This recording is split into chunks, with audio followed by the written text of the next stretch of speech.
Uh, Hi guys. Um, it's been a couple days, almost 1 week, but I am here now.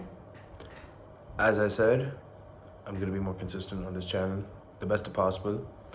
Boxing news comes every fucking day of the week. Like something new just keeps on coming, man. So this may be a bit awkward, but I'm here. So welcome back to the Punch 'em Up podcast. Whoosh, whoosh, whoosh. I'll never do that again. Don't worry. I'm sorry for those who saw that. Okay. Well, as I said in my first ever video, I was gonna break down the news for what happened in November. It's already December 9th, bro. I am late, dude. But I did say this was gonna be quite a long video. I don't know when this will come out, but I know that this will be coming out as soon as I can. This is gonna be quite a long video. And apologies if there's not any proper editing in between. So what I want to start with is the boxing that happened in November. Yeah, let's start.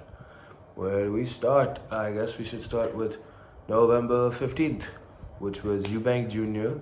versus Ben 2, the rematch.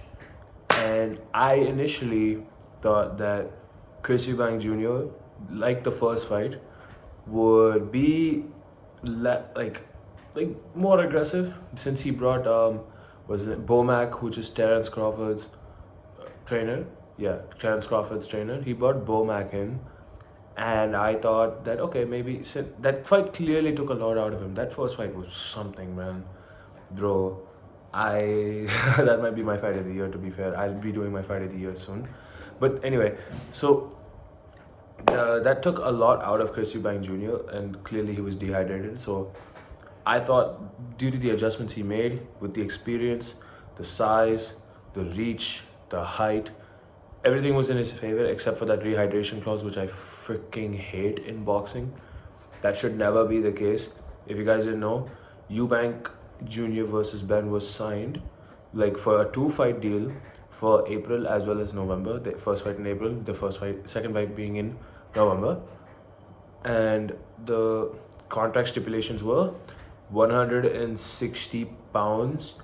I will be I don't know the exact kilograms conversion, but 10 with a 10-pound rehydration clause for Eubank Jr., meaning he couldn't weigh more than an extra, I would like to assume maybe 5 extra kilograms, which is completely unfair in my opinion, because to make a certain fight weight, it's gonna take a lot out of that person.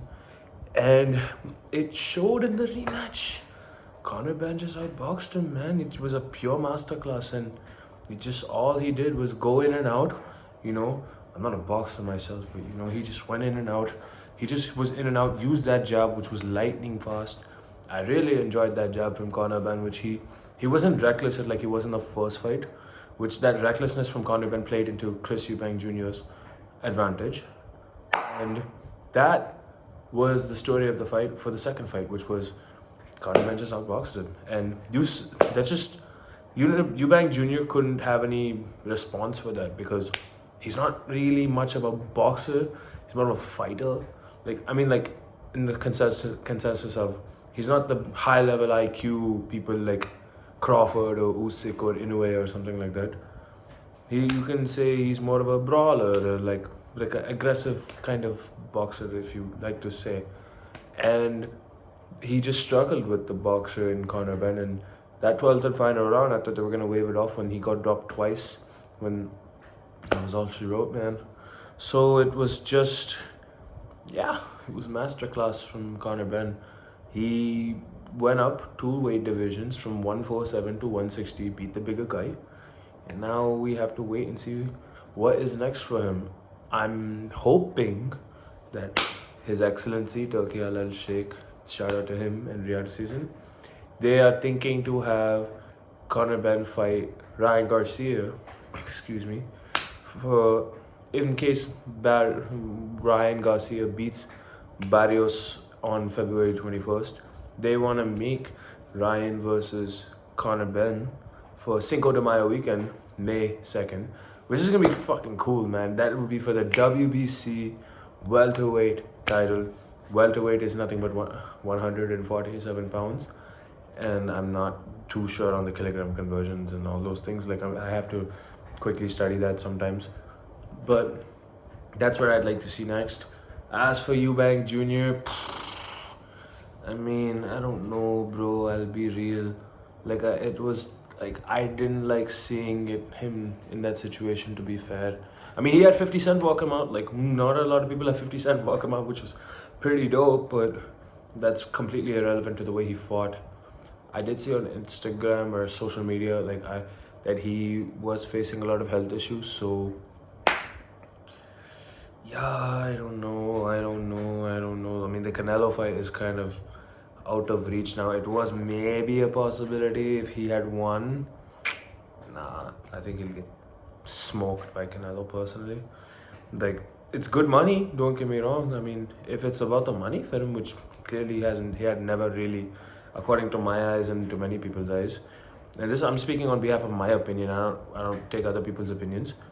I feel like he never really had the world title aspirations as much as he wanted the big money fights. Hence why he did take this two-fight deal to fight Conor Ben. So I think he should just retire. That would be the best option for him, because he looked like a shell of himself, bro. It just made me wonder, like, why did you take the fight if you knew that you couldn't perform to the highest degree? And I understand. I give him the respect that he deserves. Like, he did mention he was going through some things outside of camp and some personal issues. So I give that. But if you know that, why would you take this fight? It's more of a common sense. Maybe it's just paisa, paisa, paisa.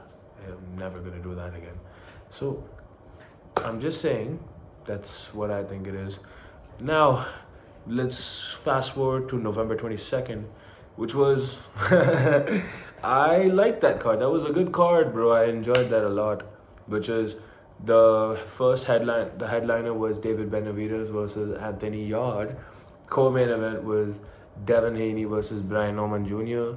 Then we also had Abdullah Mason versus Sam Noakes. We had Jesse Bam Rodriguez versus, wow, I forgot the other guy's name. Fernando Martinez, yeah.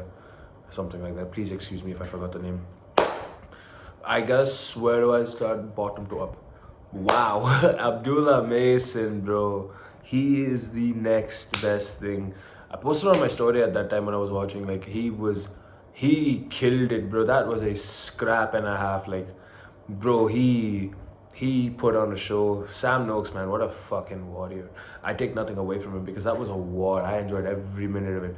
I was on the edge of my seat. It was like, it had to be like 4 or something a.m. in India time. And I'm just over here like, whoa, my eyes open. Like, I couldn't believe what I was seeing. They were standing in the pocket most of the time, and then you could see, like, I thought Sam Noakes was about to go. Like, this guy is a heart of a lion, man. Lord, like, I genuinely have the utmost respect for him. And yeah, but credit to Sam Noakes. He put up a hell of a fight. But Abdullah Mason was the rightful winner. He is now the WBO lightweight champion of the world. He is now in company with the likes of, I don't want to say his name, Gervonta Davis. It's just kind of like a weird guy, if I'm being honest. I mean, this whole situation with him. So if he ever comes back, I'd like to see that fight. There's also a couple other guys as well. I mean, Shakur Stevenson's obviously going up to 140 right now, but if he does come back to 135, love to see that fight. So options out there for him. And yeah, that's it on that. Now we're gonna move on to Jesse Bam Rodriguez. Dude, this guy,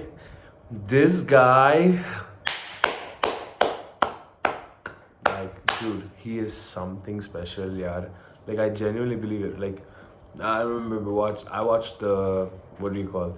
I remember the first time, or like one of the early times I saw Jesse Bam Rodriguez. It was when he fought Sonny Edwards. And dude, the way he just dismantled Sonny Edwards and that knockout was criminal, dude. Good lord. They call him Bam for a fucking reason. And Bam, bam, bam. That rock knockout that he had in that card over the weekend against Fernando Martinez was freaking sick. Fernando Martinez did freaking nothing. Like, bro, it was just a pure on masterclass. But that knockout was much, much, much needed. Because I didn't want Bam to just cruise to a points decision. That just made it better. They all more beautiful. So in my pound for pound, I don't want to leak much, but I'd like to say he's in my top 5. He is in my top 5 actually. I'm saying that with confidence. Jesse Bam Rodriguez is in my top 5 pound for pound. And what do I want to see next? Many people are talking about him versus Inoue at some point. I don't know. We'll see, but he is in the mix of that people. I want to give a shout out to Ade Oladipo because he did, first and foremost, like before I mentioned the point he mentioned with his podcast and with G-Man, I want to give a big shout out to Ade Oladipo because he mentioned a matchup which could be quite interesting. Jesse Bam Rodriguez versus Junto Nakatani. No one's really talking about that. Everyone's talking about Inoue versus Bam, Inoue versus Nakatani. Not those two. So that could be something interesting. Shout out to him. He's my guy. I don't know. I mean, he doesn't know me, but I still think he's my guy. So yeah. On to the co-main event from November 22nd, Ring 4, which I'm still on that event. I said this was going to be a long video. I'm sorry. From now on, I'm going to make sure that these videos are strictly, solely based on the events happening at that particular relevance of the week. Yes, co-main, Ring 4, Devin Haney versus Brian Norman Jr. I mean, to be fair, credit to Devin Haney. He won. He beat the so-called boogeyman. I had a lot of hope in Brian Norman Jr. I don't know. I thought I hate Devin Haney. I think I might hate Devin Haney because, I mean, like, it's kind of boring to watch. I mean, but he's I don't know. It's like, I didn't just do 6-7. Don't worry. I'm just trying to think. Like, I don't know, bro. I don't know how to feel about him, but I'll give him credit. He has very good talent. He has a good IQ. But it's just like he's just running, clinching, and hardly throwing punches. It was kind of lame to watch in some instance. The one thing that did make it entertaining is that he did drop Brian Norman Jr. at the second round. So I just wish at that time he could have just went for the finish. That's my personal take. I don't know what's going on in the psyche. I don't know what's going on in Team Haney with his dad Bill Haney and all that. So that's for me to not know. And maybe we'll have to see in his next fight who he could fight next. Again, like, that 147 division is stacked, as I've mentioned earlier. You have the likes of Conor Benn, you have the likes of Ryan Garcia. If he beats Barrios, there can also be an option. Then you have Rolly Romero, you have Lewis Crocker. There's so many options for him. But like, there's many options. That 147 division, it's not the 147 division when Errol Spence and Terence Crawford was there. Then you also had like a couple other people as well. That was like the peak level of 147. You had Sean Porter. Like, that was like the 147 division. But this is more of like an okay division. Now we gotta go to the main event. Wow, bro. David Benavidez is one of my favorite fighters to watch right now. Personally, like, not of all time, but it could potentially be up there. And wait, excuse me. Not of all time, but I think right now he could potentially be up there at some point. Like, dude, he's the Mexican monster. David Benavidez is something special, bro. I thought that him and Anthony Yarde was going to be quite of a war, to be fair. But it just, I mean, like, Anthony Yarde, he did, as we've seen with, like, Beterbiev and Kovalev, like, he did raise his game when he got that title shot. But with Benavidez, it just felt like Benavidez had his number from the initial start. Like, you can't just pit pat with him, bro. Like, you have to try to get his respect with the power early, and he just didn't. Sitting off the ropes is not gonna help, bro. Like, he's a Mexican monster. This guy wants to fucking kill you. And that's like, it was insane what I was watching. It was like a one-way demolition job. Like, he just wanted to, like, like, champalan pichinanki. Like, you know what I mean? Like, just, I don't know. He was just putting a beat down on him, bro. And eventually they waved it off. Right call. Benavidez mentioned in his post-fight interview that he's gonna go up to cruiserweight to fight Zerto. I don't know. I mean, I'd like to see the Bivol fight personally. I'd like to see him fight Beterbiev as well. I don't think he should just leave light heavyweight right now. I think there's a lot of scope for him to do. Like, he needs to beat those two guys. If he beats those, let's say he beats Beterbiev and Bivol, go off. You can do what you want. It'd be great. But I can definitely see Benavidez being in the future. In my opinion, this is my opinion, because I enjoy this dude fighting. I think he has everything it takes to be a pound for pound star. Like, I'm genuinely serious. Like, this guy is something special, bro. Mate.